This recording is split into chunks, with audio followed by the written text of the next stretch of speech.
تم في هذا اليوم عقد îro rûniştineke nû ji bo gotûbêjkirina parêzname û daxwazên dozgeriya giştî hat lidaxistin. Her wiha hinek dîmenên vîdyoyî yên taybet bi tometbaran hatin nîşandan ku têda amadekariyên ji bo şerê li dijî hêzên Wezaretên Berevanî û Navxwe. Gevxwarin, firotina çekan û avakirina komên taybet ji bo vî karî hebû. Biryar hat dayîn ku pisporiya teknîkî li ser wan dîmenan bêkirin, da ku rastiya wan û dîroka çêkirin û belavkirina wan bê piştazkirin.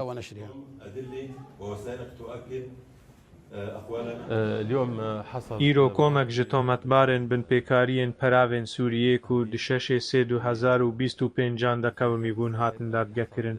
Gelek delîlên nû ku têkildariya wan bi tawanên ku bi ser wan de hatine sepandin îspat dikin, hatin pêşkêşkirin. Di nav wan delîlên nû de dîmenên vîdyoyî hene ku îspat dikin wan lîwayeke şerker li dijî hikûmeta Sûriyê ava kirine. Ew komeke çekdara serhildere ku bi awayekî eşkere di bûyerên peravên Sûriyê yên wê dîrokê de beşdar bûye.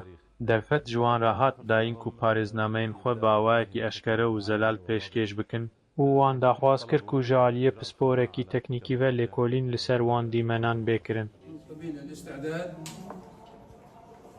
والاستعداد لاحداث الساحه.